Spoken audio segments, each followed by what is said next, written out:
ஆண்டவர் இயேசு கிறிஸ்துவின் வல்லமையுள்ள நாமத்தினாலே உங்களை எல்லாரும் இந்த எழும்புயன் புயலுக்கு மேல் செய்திகளுக்கு உங்களை வரவேற்கிறேன். யோவான் சுவிசேஷம் பார்த்து கொண்டிருக்கிறோம். யோவான் சுவிசேஷத்தில் ரீடிங் பேசேஜ் பார்த்திங்கன்னா 9ஆம் அதிகாரம் 10ஆம் அதிகாரம், இந்த 2 அதிகாரத்தை நாம் படிப்போம். அதுலேருந்து ஒரு வசனம். யோவான் 10ஆம் அதிகாரம் 11ஆம் வசனம் நமக்கு தெரிஞ்ச வசனம் தான். I am the good shepherd. The good shepherd lays down his life for the sheep. நானே நல்ல மேய்ப்பன். நல்ல மேய்ப்பன் என்ன பண்ணுறாரு? அவருடைய ஜீவனை தன்னுடைய ஆடுகளுக்காக கொடுக்கிறார். அப்போ பாருங்கள், இன்றைக்கு ஆடுகள் என்று சொல்லும் பொழுது ஆண்டவர் என்ன சொல்றாருன்னா, என் ஆடுகள் என் சத்தத்தை கேட்கும் என்கிறார்.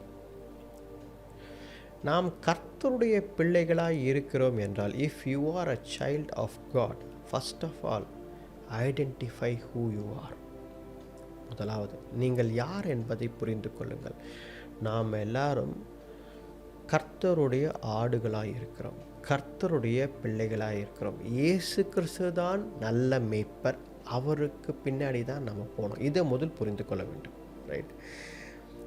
ஒரு கூட்டமாக ஆடுகள் போகுது அப்படின்னு பார்த்தீங்கன்னா, வேறு ஒரு மெய்ப்பன் வேறு ஆடுகளை கொண்டு வரார் அப்படின்னா, என்றைக்குமே இந்த கூட்டத்தில் இருக்கிற ஆடுகள் அந்த கூட்டத்தோடு போய் கலந்துக்காது. ரைட்டா? அது அந்த ஆடுகளுக்கு நல்லா தெரியும், இவர்தான் என் மெய்ப்பர் என்று. அந்த மெய்ப்பர் பின்னாடி தான் போவாங்க. அப்போ பாருங்கள், வேத சத்தியம் என்ன சொல்கிறது? First, know who is your shepherd. உன்னுடைய நல்ல மேய்ப்பன் யார் என்பதை தெரிந்து கொள்ளுங்கள். நீங்கள் யார் என்பதை தெரிந்து கொள்ளுங்கள். ஐடென்டிட்டி, உங்களை பற்றி அறிந்து கொள்ளுங்கள். நாம் யார் என்று அறிந்து கொள்ளாமல், யாருக்கு நம் சொந்தம் என்று அறிந்து கொள்ளாமல் இந்த உலகத்தில் வாழ்கிறோம். அதுதான் பெரிய ப்ராப்ளம். உலகத்தில் பார்த்தீங்க அப்படின்னா, நம் கர்த்தருடைய ஆடுகள், ஆண்டவர் பின்னாடி தான் போகணும் அப்படின்ற ஒரு நிச்சயம் நமக்கு இல்லவே இல்லை. யார் கூப்பிட்டாலும் போயிடுறோம். பெரிய பிரச்சனை. உலகத்தில் யார் கூப்பிட்டாலும், எதை காட்டினாலும் உடனே அவங்க பின்னாடி. அவர் செய்வார், அவர் பின்னாடி போகலாம். இவர் செய்வார், இவர் பின்னாடி போகலாம். காசு கொடுத்தா நடந்துடும், அது போகலாம், அப்படி போகலாம். இப்படியே உலகத்தை அதாவது எல்லா வகையிலும் நம்புகிறோம். ஆண்டவர் இயேசு கிறிஸ்துவை நம்ப மாட்டேங்கிறோம். ஏன் தெரியுங்களா? Identity problem. நீ யார் என்பதையே புரிஞ்சுக்கல. ஆண்டவர் இயேசு கிறிஸ்து தாங்க நல்ல மேய்ப்பன். Is the good shepherd. அவருக்கு பின்னாடி தான் நம்ம போகணும். ஏன்னா நம்ம அவருடைய ஆடுகள். என்னுடைய ஆடுகள் என்றார், மை ஷீப் அப்படின்றார். ரெண்டாவது காரியம் பார்த்தோம் அப்படின்னா, ஆண்டவர் இயேசு கிறிஸ்து என்ன சொல்கிறாருன்னா, நல்ல மேய்ப்பன் நான், என்னுடைய ஆடுகள் என் சத்தத்தை கேட்டு என் பின்னாடி வரும்ன்றார். அப்படின்னா என்ன அர்த்தம்? ஃபெலோஷிப், ஐக்கியம். ஆண்டவரோடு நமக்கு நல்ல ஐக்கியம் இருந்தால் அவர் சத்தம் நமக்கு கேட்கும், நம்ம அவர் பின்னாடி போவோம். நிறைய பேர் என்கிட்ட என்ன கேட்குறாங்கன்னா, ஆண்டவர் பேசுவது கேட்குமா? நான் ஜெபம் பண்ண, ஆண்டவர் என்ன சொல்வார், நீங்கள் சொல்லுங்களேன் அப்படின்னு என்ன கேட்பாங்க. நீங்கள் சொல்லுங்களேன் அப்படின்னு. நான் என்ன சொல்கிறேன்னா, நீங்கள் பழகி கொள்ள வேண்டும். ஆண்டவர் பேசுவதை கேட்டு கேட்டு பழகி கொள்ள வேண்டும். அப்போ பழகி கொள்ளும்பொழுது என்ன நடக்குது அப்படின்னு பார்த்தீங்கன்னா, ஆண்டவர் பேசுகிறான்னு நல்லா தெரியும். ஒரு மெல்லிய சத்தம், இதை செய்யாத அப்படின்னு சொல்லுவோம். சில நேரத்தில் அந்த மெல்லிய சத்தம், இதை நீங்கள் செய்யணும், இதான் கரெக்டு அப்படின்னு சொல்லுவாங்க.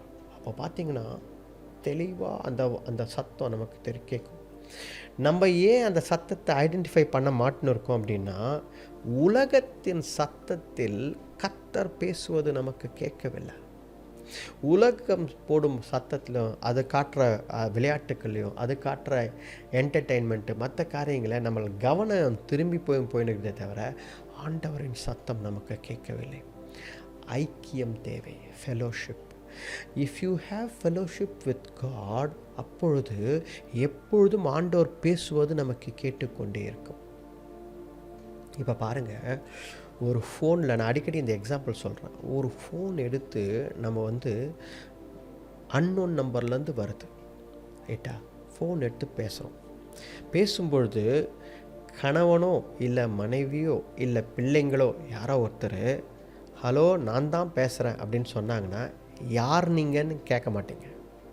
நீங்கள் யார், ஏதோ வேறு நம்பர்லேருந்து வந்திருக்கே அப்படின்னு நீங்கள் கேட்க மாட்டீங்க. கணவர் வாய்ஸை உடனே கண்டுபிடிச்சிருவீங்க, மனைவியோட வாய்ஸை உடனே கண்டுபிடிச்சிடல. பிள்ளைகள் ஒரு ஆள் ஃபோன் பண்ணுறாங்கன்னா, டாடி நான் வேறு ஒரு ஃபோன்லேருந்து பேசுகிறேன் அப்படின்னு சொன்னால் டக்குன்னு கண்டுபிடிச்சிருவீங்க. என்னம்மா வேறு ஃபோன்லேருந்து பேசுகிறேன், என்ன ஆச்சு? எப்படி எப்படி உங்களால் கண்டுபிடிக்க முடியுது அப்படின்னா என்ன அர்த்தம் அப்படின்னா, உங்கள் குடும்பத்தில் இருக்கிறவர்களுடன் நம்ம ஐக்கியம் அதிகமாக இருக்கு, ஃபெலோஷிப் அதிகமாக இருக்கு, நெருக்கம் அதிகமாக இருக்கிறது. அதனால் என்ன ஆகுது அப்படின்னா, அவர்களுடைய சத்தம், வாய்ஸு அவங்கள நான் பார்க்கலைன்னா கூட என்னால் கேட்க முடியுது.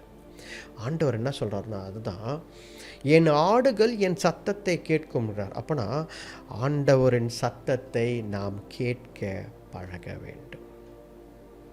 ஆண்டவரின் சத்தத்தை நாம் கேட்டு பழகிறோம் அப்படின்னா என்ன அர்த்தம் அப்படின்னா, வேதத்தை படிப்பது, ஜெபிக்கும் பொழுது கர்த்தர் பேசுவார், பழகிக்கொள்ள வேண்டும். மற்றவங்கிட்ட ஓடாதீங்க. நிறைய பேர் இன்றைக்கி என்ன பிரச்சனை அப்படின்னா, பிரதர் எனக்கு இந்த மாதிரி பிரச்சனை இருக்குது, நான் லெட்டர் எழுதி அவருக்கு போட்டோமா, எங்கள் ஃபேமிலி ஃபோட்டோவோட கவரில் போட்டு அனுப்புகிறோம் நாங்கள், ஏதாவது ஒரு பதில் அவங்கள எனக்காக ஜெபம் பண்ணாங்க, ஏதாவது ஒரு பதில் கொடுப்பாங்க. ஏங்க பண்ணுறீங்க? பதில் வரலைன்னா என்ன தர மாட்டாங்க நிறைய பேர், கிளம்பி போகலாம் வாங்க, அந்த மலைக்கு போகலாம் வாங்க, அந்த ஊருக்கு போகலாம் வாங்க, ஏதாவது ஒரு இடத்துக்கு போகலாம் வாங்க. அவர் பேசும்பொழுது அவர் கரெக்டாக சொல்லுவார். ஏங்க அப்படி பண்ணுறீங்க? ஆண்டவர் பேசுவதை பழகிக்கொள்ளுங்க. கடவுள் உங்கள்கிட்ட பேச மாட்டேன்னு சொன்னாரா? என்னைக்காவது சொன்னாரா? கடவுள் இல்லை நான் உங்கள்கிட்ட பேச மாட்டேன் அப்படின்னு சொல்லுவார். நிறைய கர்த்தருடைய பிள்ளைகள் இடத்தில் பேச மாட்டேன்னே சொல்கிறார். ஏன் அப்படின்னா, தவறு மேலே தவறு செய்து கொண்டு கர்த்தருக்கு கீழ்ப்படியாமல் முறுமுறுத்து கொண்டு போய்கொண்டு இருந்த தன்னுடைய பிள்ளைகளை ஆண்டவர் என்ன சொல்கிறார்னா, இவங்கூடலாம் நான் பேச மாட்டேன்ட்டார் சொல்கிறார், இல்லைன்னு சொல்லலை. ஆனால் யாரெல்லாம் வாஞ்சியாக இருந்தார்களோ, கர்த்தரை நெருங்கி பழக வேண்டும், கர்த்தருடன் ஒரு உறவு வேண்டும், ஒரு ஃபெலோஷிப் வேண்டும், கர்த்தர் மேலே தாகமாய் இருந்தார்களோ, ஆண்டவர் அவர்களிடத்தில் பேசினார், அவருக்கு டைரக்ஷன் கொடுத்தார், பேசினார். நிறைய நேரங்களில் நான் ஒத்துக்கிறேன், நம்ம எவ்வளவு ஜெபம் பண்ணாலும் ஆண்டவர் பேச மாட்டேங்கிறாரு, ஆண்டவர் பேச மாட்டேங்கிறாரு. அந்த சூழ்நிலை எனக்கும் இருந்திருக்கு, நான் இல்லைன்னு சொல்லலை. நம்ம ஜெபிக்கிறோம், நான் ஆண்டவர் எதுவும் பதில் கொடுக்கலையே, ஒரு டைரக்ஷன் கொடுக்க மாட்டேங்கிறாரு, ஒரு வார்த்தை வரமாட்டேங்குது, இருக்கலாம், இல்லைன்னு சொல்லலை. அந்த நேரங்களில் ஒன்று செய்யுங்க. என்ன செய்யுங்கன்னா, அந்த பேட்டனை உடைக்கிறதுக்காக உபவாசித்து ஜெபிங்க. 2 நாள், 3 நாள், 4 நாள், 5 நாள், 7 நாள், எத்தனை நாளோ உபவாசித்து ஜெபிக்கும் பொழுது அந்த பேட்டர்ன் உடைகிறது, ஆண்டவர் பதில் கொடுக்க ஆரம்பிக்கிறாரு. ஏன்னா அதிகமான கவனத்தை ஆண்டவர் மேல் திருப்புறோம், ஆண்டவரின் கவனம் நம்ம மேலே திரும்புது. யாரவன் என்னவன் திடீர்னு உபவாசம் பண்ணி ஜெபிக்க ஆரம்பிச்சிட்டான், என்ன விஷயம் அப்படின்னு பார்க்குறாரு. ஓஹோ ரைட், செய்வோம், பதில் கொடுப்போம் அப்படின்னு கொடுக்குறார். அந்த சத்தத்தை கேட்பதற்கு நாம் பழகிக்கொள்ள வேண்டும். இந்த வசனத்தில் ஆண்டவர் என்ன சொல்கிறார்னா, நானே நல்ல மேய்ப்பன். நல்ல மேய்ப்பன் யாரா? அவர்தான் தன்னுடைய ஜீவனை தன்னுடைய ஆடுகளுக்கு கொடுக்கிறார். ஆண்டவர் இயேசு கிறிஸ்து என்ன செஞ்சார் தெரியுங்களா? அவர் நல்ல மேய்ப்பன் ஏன் சொல்கிறோன்னு தெரியுங்களா? அவருடைய ஜீவனை, ஹிஸ் லைஃப், நமக்காக கொடுத்தார். பாவத்திற்கு சம்பளம் மரணம், சரிங்களா? தப்பு செஞ்சால் தண்டனை அனுபவிக்கணும். இந்த உலகத்துலேயும் அப்படி தான், தப்பிக்க முடியாது. தப்பு செஞ்சால் தண்டனை இருக்குது. அந்த மாதிரி பாவமான வாழ்க்கையை வாழ்ந்து கொண்டு இருக்கிறோம், கடவுளை விட்டு விலகி இருக்கிறோம், உலகத்தில் யாரையும் மதிக்கிறதில்லை, எதையும் செய்கிறதில்ல, தவறு, எல்லாவற்றிலும் தவறு தவறு தவறு என்று பாவத்தில் வீழ்ந்து கொண்டிருந்த நம்மை மரணம் என்ற ஒரு கேரண்டியான ஒரு விஷயம் நம்மை சூழ்ந்திருந்தது. டெத்து, மரணம், பனிஷ்மெண்ட் சுற்றி இருந்துச்சு, நம்மை சுற்றி எப்பொழுதும் இருந்துச்சு. அப்போது ஆண்டவர் இயேசு கிறிஸ்து என்ன செய்தார்? இந்த மரணம், இந்த பனிஷ்மெண்ட்டை நமக்கு கொடுக்காம அவர் மேல் எடுத்துக்கொண்டார். இதுதான் வேதத்தில் எழுதப்பட்டிருக்கிற வேத சத்தியம். அவர் மேல் எடுத்துக்கொண்டதால் என்ன நடந்தது? கடவுள் நம்மை நீதிமான பார்க்க ஆரம்பிச்சார். நம்ம மேலே எந்த குற்றமும் தெரியல. என்னாச்சு? இது வரைக்கும் நான் செஞ்ச பாவம், தப்பு எல்லாம் என்னாச்சு? நான் எப்போ இயேசு கிறிஸ்து நல்ல மேய்ப்பர், என்னுடைய மெய்ப்பர் என்று நான் ஏற்றுக்கொண்டனோ, எப்போ ஆண்டவர் இயேசு கிறிஸ்து சத்தத்தை கேட்டு அவர் பின்னாடி போனனோ, எப்போ என் அடையாளத்தை புரிந்து கொண்டு அவர் பின்னாடி போனனோ, அப்பொழுது எனக்குள்ளே ரட்சிப்பு உண்டானது. ஐ ஆம் சேவ்ட். கர்த்தர் என்னை காப்பாற்றி விட்டார். நான் கர்த்தருடைய ஆடு. அவர் ஜீவனை எனக்காக கொடுத்தார். என் பாவம் எல்லாம் கழுவப்பட்டது. என் பாவம் எல்லாம் வாஷ் பண்ணிட்டார். நான் நீதிமானாய் கர்த்தருக்கு முன்னாடி நிற்கிறேன். எப்படிங்க? அதுதான் நல்ல மேய்ப்பர். த குட் ஷெப்பர்ட் அவருடைய ஜீவனை கொடுத்தார். பாருங்க, இன்னைக்கு நமக்காக செய்வதற்கு நிறைய பேர்லாம் கிடையாதுங்க. விரல் விட்டு எண்ணிடலாம். மேபி அப்பா அம்மா இல்லை பிள்ளைகள், நண்பர்கள் 1-2 பேர் இருக்கலாம், இவ்வளோதான். அது கூட பார்த்தீங்க அப்படின்னா சில சூழ்நிலையில் உதவி செய்ய முன்னாடி வரமாட்டாங்க. ரைட்டா? பிள்ளைகளுக்கு திடீர்னு கஷ்டமாக இருக்கும், அவங்களால கொடுக்க முடியாது. அப்பா அம்மாவுக்கு இது டஃப்பாக இருக்கும், அவங்க செய்ய மாட்டாங்க. இல்லை நண்பர்கள் திடீர்னு அவங்களால முடியலை. எல்லா நேரமும் எல்லாரும் உதவி செய்வதில்லை. நம்ம நிறைய நேரங்களில் தனியாக விட்டு தனியாக நமக்காக செய்வதற்கு யாருமே இல்லாமல் நிறைய சூழ்நிலைகள் இருக்குது. நான் நிறைய சூழ்நிலையில் போயிருக்கேன். உங்களை பற்றி எனக்கு தெரியல. யாருமே உதவி செய்யாமல், யாருமே இல்லாமல் தனிமையாக இருந்திருக்கிறேன் நிறைய நேரத்தில். ஆனால் நல்ல மேய்ப்பன் ஆண்டவர் இயேசு கிறிஸ்து என்னை காப்பாற்றினார். அவர் தன்னுடைய ஜீவனை கொடுத்தார்.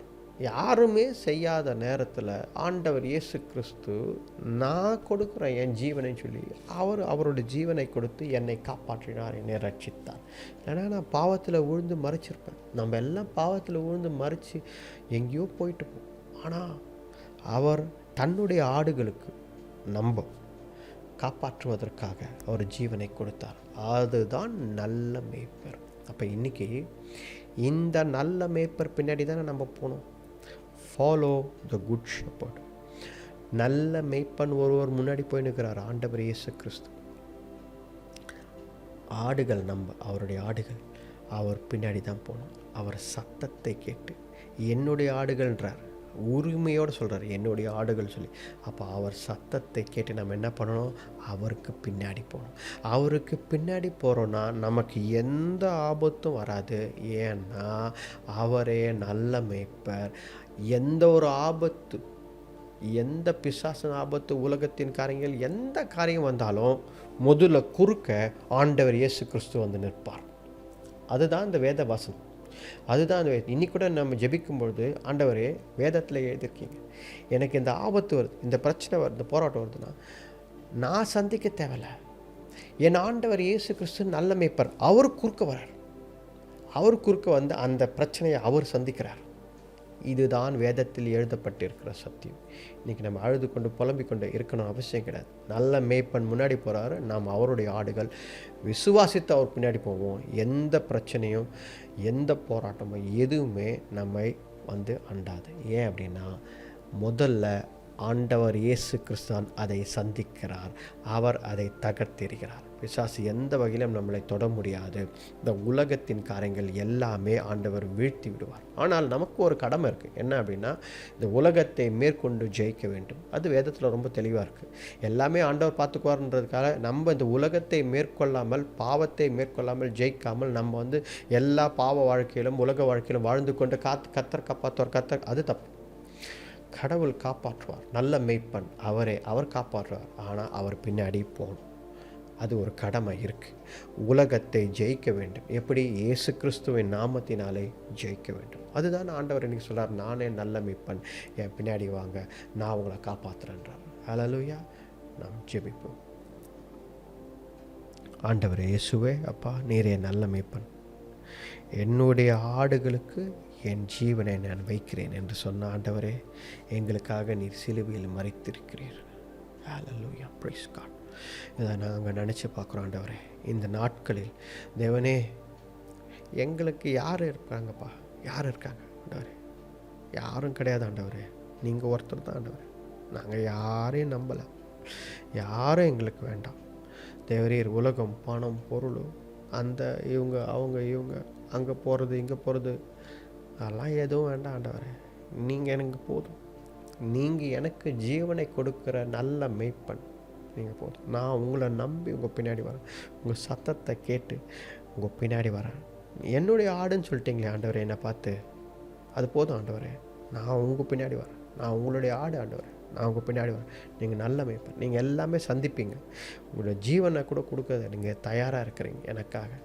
போதும் ஆண்டவரே, அதை இந்த உலகத்தில் அது போதும். என்னை வழிநடத்தி பலப்படுத்துங்க அப்படின்னு நம்ம எல்லாரும் சொல்லுவோம். ஆண்டவர்கிட்ட சொல்லுங்கள், போதும் ஆண்டவரே, நீங்கள் போதும் ஆண்டவரே, நான் உங்கள் பின்னாடி வரேன் அப்படின்னு சொல்லுங்கள். ஆண்டவரே, ஜெபிக்கிற ஒவ்வொருத்தரையும் ஆசீர்வதிங்க, வழிநடத்துங்க. நீரே நல்ல மேய்ப்பர், ஆசீர்வதிங்க, வழிநடத்தி பலப்படுத்துங்க. இந்த ஜெபத்தை மீட்பர் ரட்சகர் ஆண்டவர் இயேசு கிறிஸ்துவின் வல்லமையுள்ள நாமத்தில் வேண்டிக் கொள்கிறோம். ஜீவனுள்ள நல்ல பிதாவே, ஆமேன், ஆமேன். Praise the Lord.